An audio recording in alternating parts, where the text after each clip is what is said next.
யதார்த்தமாவே கேக்குறேன், கருவாடு மீன் ஆகுமா? மீன் கருவாடு ஆகும்ல? ஆகும்ல.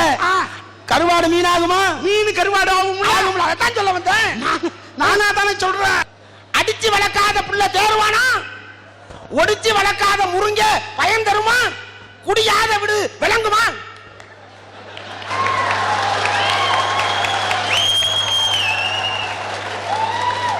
இதுல அம்மா சொல்லிச்சாங்க வந்து 200 ரூபாய் சம்பாதிக்கிறாரு, 150 ரூபாய்க்கு தண்ணி குடிச்சிட்டாரு, 50 ரூபாய்க்கு ஸ்நாக்ஸ் வாங்கி தின்னுட்டாரு, இங்க இருந்து வீட்டுல போய் பொண்டாட்டி புள்ள எல்லாரையும் போட்டு உதைக்கிறாரு. நான் என்ன கேட்கிறேன், 200 ரூபாய் 300 ரூபாய் செலவு பண்ணி தண்ணி அடிச்சு விட்டு வீட்டுல போய் பொண்டாட்டி பிள்ளைய உதைக்கிறானா அந்த தண்ணியை எதுக்கு தான் குடிக்கணுங்கிறேன். இந்த அரட்டை அரங்கத்துல பேசினதை பார்த்த பிறகு நாட்டில் இருக்கிற பொம்பளைங்கெல்லாம் ஒரு சின்ன வேண்டுகோள், இந்த ராசா மூஞ்ச நல்லா பாத்துக்கோ. துவையோ துவைன்னு துவைச்சா நீ பேசுவியா? என்ன பண்றது? வீட்டுல போய் பொண்டாட்டி மூஞ்சிய பார்க்கணும்னா சகிக்கல, அப்ப என்ன பண்ணணும்? ஒரு கட்டிங்க ஒரு குவாட்டரோ குடிச்சா தாங்க முகத்தை பாக்குற மாதிரி இருக்கு. இந்த தண்ணி அடிக்கிறதெல்லாம் காரணம் யாரு? பெண்கள். அம்மா ஆம்பளை பைத்தியமா பிடிச்சிக்கணும் நம்ம தண்ணி அடிக்கணும்னு. நீ புள்ள பிறந்து 1 மாதம் 2 மாதத்திலேயே தாய்ப்பால் கொடுக்காம பாட்டில வச்சு புட்டி பாலா கொடுத்தா, ஒரு 3 மாச பைய பிறந்து 3 மாதத்திலேயே கையில பாட்டை தூக்குறவன் 30 வயசுல என்ன பண்ணுவான்? அப்ப சின்ன பாட்டில் இப்ப பெரிய பாட்டில். ஐயா, இதே பொம்பளை குழந்தைகளுக்கு பாட்டில் தானே கொடுக்கறாங்க, அவங்க எப்படி பாட்டில் எடுக்காம இருக்காங்க? அது ஒன்றே இருக்கத்தான் செய்யும். ஆனாலும் அவங்களும் அடிப்பாங்க. அவங்க எப்பதான் இந்த நாட்டுக்குன்னு ஒரு குழந்தைய பெத்து கொடுக்கறாங்களோ, கொடுக்கிற இன்னைக்கு அந்த பொம்பளை டாக்டரே சொல்லுவாங்க, இன்னைக்கு ராத்திரி குவார்டர் கொடுங்க, அப்பதான் உங்க பொண்ணு தூங்கும். இது ரொம்ப நாள் எனக்கு தெரியாம இருந்துச்சு, ஏன் பொண்டாட்டி பிரசவத்தன்னைக்கு தான் தெரிஞ்சது. ஒரு மதுவினால ஒரு குடும்பம் அழிஞ்சதுயா. எங்க ஊர்ல எங்க சித்தப்பாயா நல்லா குடிப்பாரியா, காலையில எழுந்திருப்பாரு சீக்கிரமா, போருக்கு போறாருன்னு வச்சுக்காதீங்க, பாருக்கு போவாரு அவரு. காலையில எழுந்த உடனே போயிட்டு குடிச்சிட்டு வருவாரியா. அதே ஊர்ல இருக்கிற அவரையும் ஒரு பொண்ணு லவ் பண்ணாங்கய்யா. லவ் பண்ணி கல்யாணம் பண்ணிக்கினாங்கய்யா. எப்படியாவது நம்ம குடிகார புருஷனை திருத்திடலான்ற நம்பிக்கையில கல்யாணம் பண்ணிக்கினாயா. திருந்தனானா அந்த மனுஷன் டெய்லியும் குடிச்சிட்டு வந்து பொண்டாட்டிய உதைச்சுக்கிட்டே இருப்பாருயா. அவங்க அவரை திருத்தறதுக்காக எவ்வளோ முயற்சி பண்ணாங்கய்யா. நமக்கு வயசுக்கு வந்த ஒரு பொண்ணு இருக்குதுயா, காலகாலத்தில் அதை கட்டி கொடுக்கணுமே, நீ இப்படி குடிச்சிட்டு வரையே, உன்னை நம்பி நான் கல்யாணம் பண்ணேன், என் வீட்டை எதிர்த்து எனக்கு தர பரிசு இதுதானா? அவங்க கிட்ட எவ்வளோ கண்ணீர் விட்டு அழுதாங்கய்யா. அதுக்கு கூட அந்த மனுஷன் மயங்கலையா. அந்த புருஷனால அவனால எந்த ஒரு புண்ணியமும் கிடையாதுயா. இவனை நம்பினா நம்ம பொண்ணை கரை சேர்க்க முடியாது சொல்லிட்டு கல்லுலும் முள்ளிலும் வேலை செஞ்சு குருவி சேர்க்கிற மாதிரி நகையை சேர்த்து வச்சாங்க அந்த பொண்ணை கல்யாணம் பண்ணி கொடுக்கலான்னு. மனுஷன் குடிகார மனுஷன் அந்த நகையை கூட திருடி எடுத்துட்டு போய் குடிச்சிட்டு வரான் அவன்.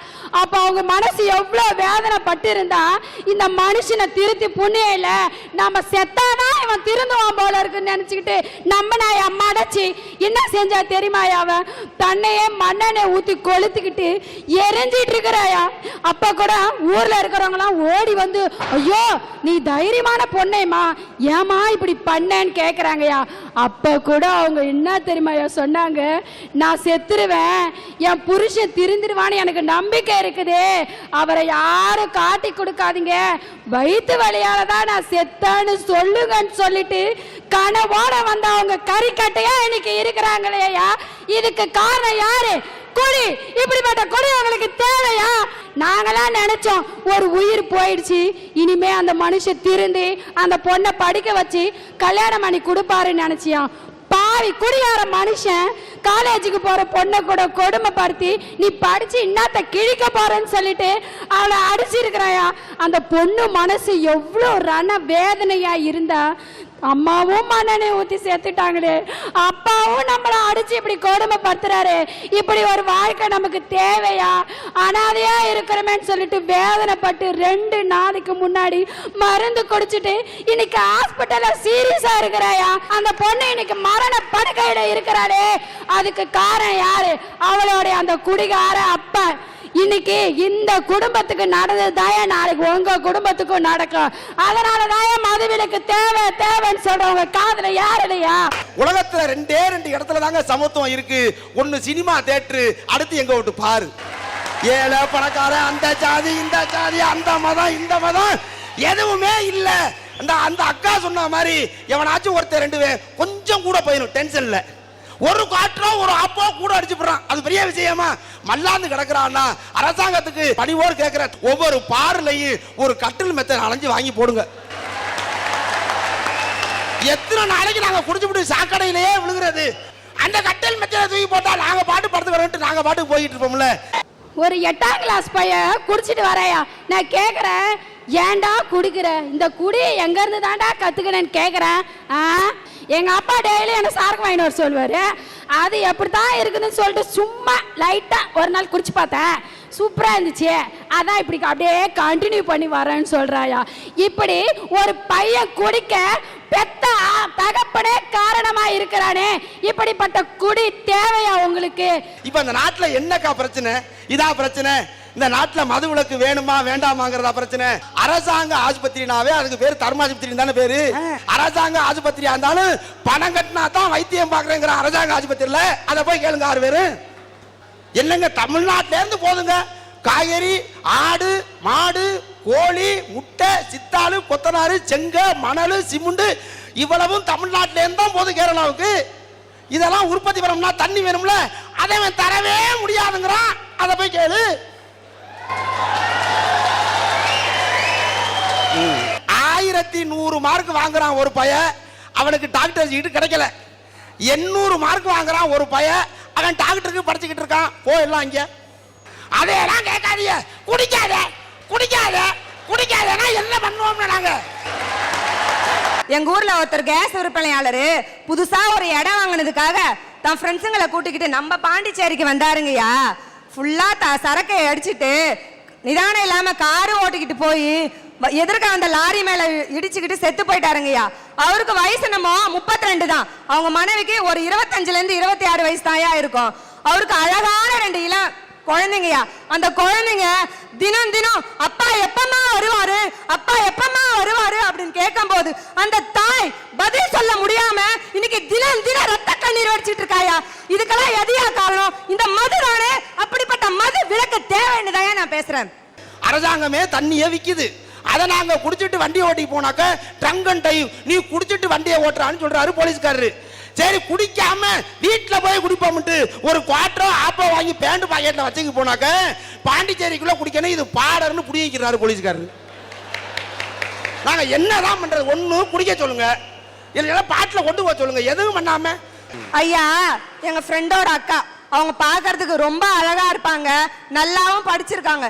இன்னைக்கு 33 வயசாயும் அவங்களுக்கு கல்யாணம் ஆகல. ஏன் தெரியுமாயா? எல்லா பொண்ணுங்களுக்கும் மாதிரி அவங்களுக்கும் காலாகாலத்துல கல்யாணம் நிச்சயம் பண்ணாங்க. மாப்பிள்ளையும் படிச்சவர் நல்ல பண்பானவர் நினைச்சுதான் நிச்சயம் பண்ணாங்க. அவரு கல்யாணத்துக்கு முன்னாடி பார்ட்டி கொடுக்கறதுக்காக அவங்க ஃப்ரெண்ட்ஸ் எல்லாம் கூட்டிட்டு பாண்டிச்சேரிக்கு வந்து நல்லா ஏத்துக்கிட்டு பைக் ஓட்டிட்டு போகும்போது நிதானம் எழுது அங்க இருக்கிற பிரிட்ஜ் மேல மோதி இறந்து போயிட்டாருங்கய்யா. அவன் குடிச்சதுனாலதான் இறந்தான். ஆனா சமுதாயத்துல அவன் குடிச்சதுனாலதான் இறந்தான்னு யாருக்கும் தெரியல. அந்த பொண்ணு நிச்சயம் பண்ண நேரம் தான் இறந்துட்டான். அவன் ராசிதாக வந்து இன்னைக்கு 33 வயசாயும் அவங்களுக்கு கல்யாணம் ஆகல. இதுக்கு எதையா காரணம்? குடிதானே. அதுக்குதான் சொல்றேன் மது விலக்கு தேவை தேவைன்னு. எல்லாருக்கும் தெரிந்த செய்தி தான். லண்டன்ல வந்து நம்முடைய தேசப்பிதா மகாத்மா காந்தி அணிஞ்சிருந்த ஆடையெல்லாம் ஏலம் போட்டாங்க. ஏலத்துக்கு வந்தது இந்திய அரசு எடுத்துச்சா? காந்தி பிறந்த குஜராத் மாநில அரசு எடுத்துச்சா? யாருமே எடுக்கல. தெரியுமா? தேசப்பிதாவினுடைய துணி ஏலம் போதுன்னா இந்தியா ஏலம் போதுன்னு அர்த்தம். அந்த ஏலத்தை யார் எடுத்தது தெரியுமா? எங்களுடைய மதுபான அதிபர் ஒருத்தர் தான் ஏலத்துக்கு எடுத்தாரு. பாண்டிச்சேரியில் போன வருஷம் பட்ஜெட் போட்டாங்க. 2750 கோடி ரூபாய் பட்ஜெட்டுங்க. அதுல 1200 கோடி ரூபாய் வருமானம் தேடி தந்ததே இந்த மதுக்கடைகளால தான். நாங்க ஆடுற வரைக்கும் தான் சார் கவர்மெண்ட் ஸ்ட்ராங்கா நிற்கும். நாங்க ஸ்ட்ராங்கா நிக்க ஆரம்பிச்சுட்டோம்னா கவர்மெண்ட் அப்படியே ஆடிடும். சொல்றாங்க பாண்டிச்சேரினாலே உங்களுக்கு மதுதான் ஞாபகம் வரும்னு. எல்லா ஸ்டேட்ல இருக்கிறவங்களும் இந்த பாண்டிச்சேரிக்கு படிக்க வராங்கய்யா. ஏன் தெரியுமா? பாண்டிச்சேரியில மட்டும்தான் கல்வி கட்டணம் சீப்பாவும் படிப்பு குவாலிட்டியாவும் இருக்குதுயா. பார், நாங்களும் அதே தான் சொல்றோம். இங்கதான் குவாலிட்டி நல்லா இருக்கு, ரேட்டும் சீப்பா இருக்கு. பாண்டிச்சேரிய நீங்க ஒண்ணு குடிச்சு முன்னேற்ற தேவையா? எங்களை மாதிரி ஆளுங்களை படிச்சு நாங்க முன்னேற்றுவையா. பாண்டிச்சேரினாலே பாருக்கு ஃபேமஸ் என்ற நிலை மாறணும், படிப்புக்கு ஃபேமஸ் என்ற நிலை நிலைக்கணும். தண்ணி அடிக்கிறது சாதாரண விஷயம் இல்ல. இது தண்ணி, இதை இப்படியே குடிக்கலாம், இதுக்கு ஒன்றும் தேவையில்லை. ஆனா சரக்கு இருக்கே சரக்கு, அதை சாமானியமா குடிக்க முடியாது. கிட்டக்க எடுத்து மோந்து பார்த்தோம்னா 15 நாளைக்கு முன்னாடி செத்து போன பணத்தோட நாத்தம் அப்படியே அடிக்கும். அதையும் தனியா குடிக்க முடியாது. இந்த மாதிரி தண்ணி கலந்து, சோடா கலந்து, கலர் கலந்து, கண்டதை கலந்து இந்த சரக்கு எடுத்தா குடிக்க முடியாது, நாத்தம் தாங்காது. பக்கத்துல இந்த மாதிரி இருக்கான் பார், அவன் மூஞ்ச மோந்துட்டு அந்த முடி நாத்தத்துக்கு இதை தளக்கணும்னா நாங்க வேணும்னா குடிக்கிறோம், இதெல்லாம் வேணான்னு தான் குடிக்கிறோம். சந்தோஷத்துக்கு குடிக்காம இருக்கலாம், ஆனா துக்கத்துக்கு எல்லாரும் குடிக்கலாம். இத நான் சொன்னா நம்ப மாட்டீங்க, நாடே சொல்லுது. காந்தி பிறந்த தினமான அக்டோபர் 2ஆம் தேதி கடையெல்லாம் மூடிட்டான். ஏன்னா காந்தி பிறந்தது சந்தோஷம், எவனும் குடிக்க கூடாது. ஆனா காந்தி செத்த ஜனவரி 30ஆம் தேதி கடையெல்லாம் திறந்து வச்சிருக்கான். ஏண்டானா காந்தி செத்த துக்கம், எல்லாம் குடிக்கிறான். போற போக்க பார்த்தா அமைதிக்கு பெயர்தான் சாந்தி, அதை தருவதுதானே பிராந்தி அப்படின்னு பாடிடுவோம் போல இருக்கையா. இன்னைக்கு ஆம்பளைங்க கேட்டா என்ன சொல்றீங்க நீங்க? தொண்டையை அடிக்குதே குடிக்கிறேன்றீங்க, பொண்டாட்டி தொல்லை தாங்கலன்னு சொல்லிட்டு குடிக்கிறீங்க. இப்படி குடிக்க 1000 காரணம் சொல்றீங்களே நீங்க, ஏன் குடியை நிறுத்த ஒரு காரணம் கிடைக்கலையா உங்களுக்கு? விவேகானந்தர் சொன்னாரியா, 100 இளைஞர்களை கொடுங்க, இந்த நாட்டையே நான் மாத்தி காட்டுறேன்னு சொன்னாரியா. இன்னைக்கு அத்தனை இளைஞர்களையும் மாத்திட்டு இருக்கிறது எது தெரியுமா? இந்த மது. இப்படிப்பட்ட மது நாட்டுக்கு தேவையா? தேவையா இல்லையா? தூக்கி எறிக்காத. 4 பசங்க படிச்சுட்டு இருந்தான், பக்கத்திலே சத்தம் போட்டு படிச்சுட்டு இருந்தான். அறம் செய்ய விரும்பு, ஆறுவது சினம் அப்படின்னு படிச்சுட்டு இருக்கான். பக்கத்திலே MBA MCA படிச்ச பையன் டைக்கு போட்டிக்கிட்டு அவனு ஏதோ ஒரு டிஸ்கஷன்ல இருந்தானுவ. இந்த பையனோட பார்த்து கேட்கறான், டே நாங்க பேசிட்டு இருக்கோம், நீ ஏன்டா பேசிட்டு இருக்கிற, ஏஞ்சி போகடா, இங்க படிக்காதீங்கடான்ட்டான். இந்த பையனை பார்த்தானோ அங்கிள் ரொம்ப கோபமா இருக்காரு போலக்குன்னு ஏந்திரிச்சு போறான். அதே பார்க்கில் ஒரு குட்டிச்சவருக்கு பக்கத்துல போய் இந்த பசங்க படிக்க ஆரம்பிக்கிறானுவ. அந்த இடத்துல ஏற்கனவே 4 பேர் அடிச்சுக்கிட்டு இருக்கான். அவனும் சத்தம் போடுறான், இவன் படிக்க முடியல. இதுல ஒரே ஒரு பையன் போய் சொன்னான், அங்கிள் நாளைக்கு பரீட்சை, நாங்க படிக்க வந்திருக்கிறோம், நீங்க இப்படி தண்ணி அடிச்சு சத்தம் போடுறீங்களோன்னு.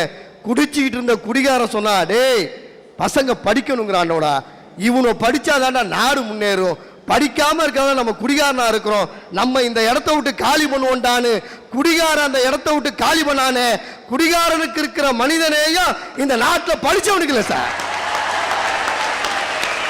இவங்க குடிச்சிட்டு ஒயின் ஷாப் வாசல்ல படுத்துருக்குறாங்க, நாங்க போயிட்டு தூக்கிட்டு வந்து புருஷனை வீட்டுல சேர்க்கிறோம். இந்த மனசாட்சி இல்லாத செயல் செய்யற இவங்க மனித நியாயத்தை பத்தி பேசுறாங்களா? அவன் சாக்கடைக்கு பக்கத்துல ஏன் தெரியுமா படுத்திருக்கிறான்? வீட்டுல உங்க புடுங்கல் தாங்க முடியாம இந்த புடுங்கலாவது பரவாயில்லங்கிறான்.